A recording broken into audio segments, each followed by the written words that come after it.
Dr. Richard J. Sands here, and in this video I'm going to talk to you about APA formatting.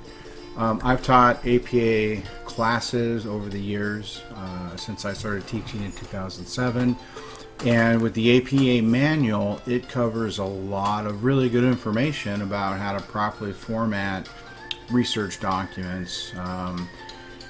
For the type of research papers that we do here in class, we don't need an entire manual. What we do is we just need a few key sections out of the manual that we can use and apply for the type and size papers that we use in class. So what I'm going to do is take a minute and walk through a sample paper that I put together a number of years ago that I would give to the students to follow as like a template, a guide to use the key points, the key formatting from what the manual dictates. So what I'm going to do is walk through this paper and go through what I expect to see on your paper, which aligns to, like I said, the APA formatting. All research papers should have a title page in which we see here an introduction, the body of your paper, conclusion, and references. Some papers will have some charts and graphs, which I like to have in an appendix because it keeps the paper flowing nicely, unless your assignment states specifically to the contrary. Papers that we typically write in class, the size, we don't need an abstract unless it's specifically requested. The introduction, the brief introduction suffices. Usually abstracts are for much longer papers. My dissertation, which was a couple hundred pages, my abstract was a few pages long. Well, it's page long, full page abstract. So we don't need that here. So let's get started and run through this paper. If you have any questions after you watch this and look at the paper, then reach out and I can answer them for you. So like I said, as we look here, this is the title page. And in the manual, it affords two types of title pages, a basic one and then a slightly expanded one. I like the slightly expanded one, and this, as you can see on here, on this sample paper, it has a running head on the top left, and that running head is very specific to just the title page, your page number, which is always in the top right and it's just a number, and then in this middle section right here, now again this is a sample paper with sample information, and so I'm going to give you a little more detail on what that title looks like right here. There you go. And so let's see here.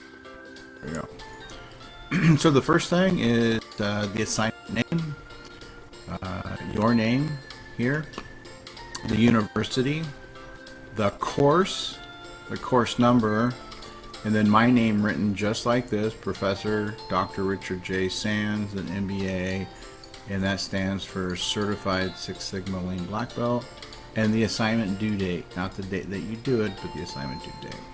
So that's what the title page encompasses. Okay, so then as we get started with the document, as you can see now the running head looks a little different than it did on the title page. It doesn't say running head, it is spelled out like this in all capitals. Let's see here, and so it says management and staffing strategies, and as you can see that is the assignment name, management and staffing strategies. Okay. And so the introduction, you do not write introduction. Some students put introduction here. You don't need to do that.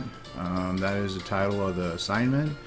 It's understood that the very first, what you're going to read first is the introduction.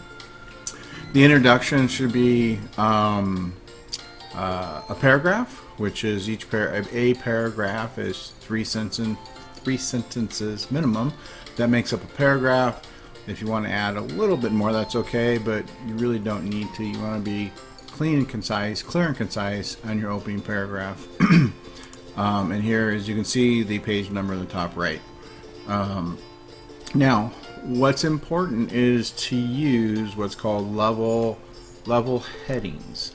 Now, level 1 heading, as you can see right here, this is a level 1 heading, and a level 1 heading is the major breaks in your paper. So each defined section, you start off with a level 1 heading.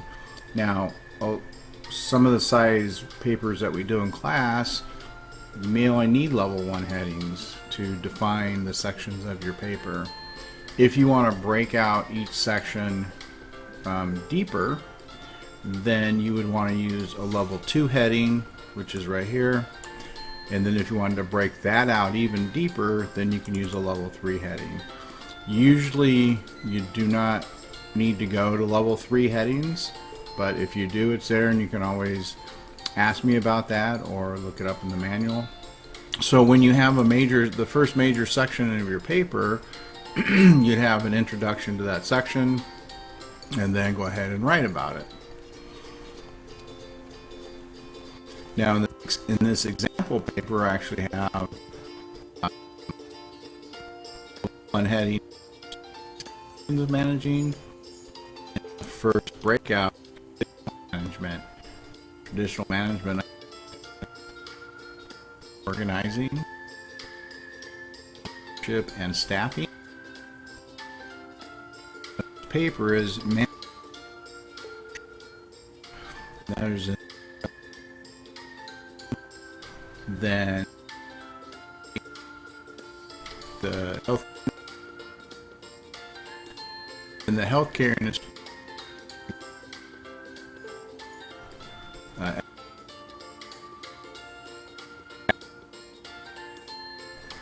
And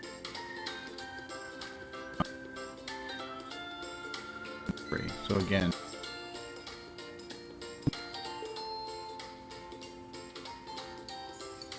will break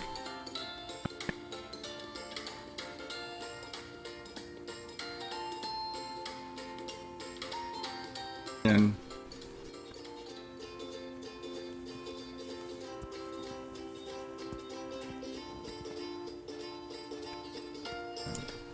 of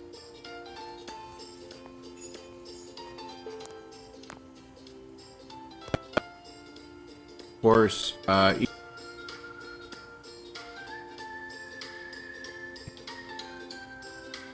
conclusion just flows.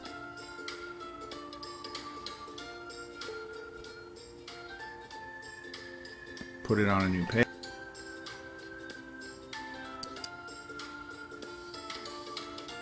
Which is 3 cents. Writing your paper with your conclusion. So what I'm going to about it and what you just read. A way to structure.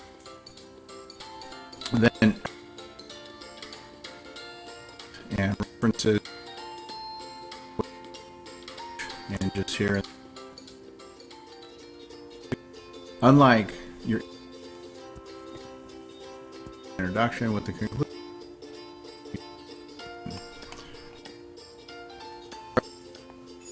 you'll start a new page with your reference by the author, as you can see.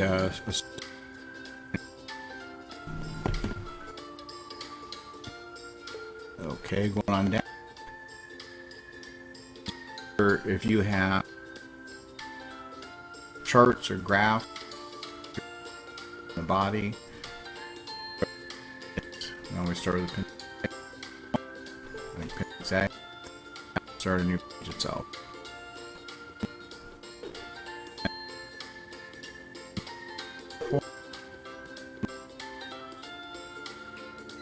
Manual. This sample about that, please don't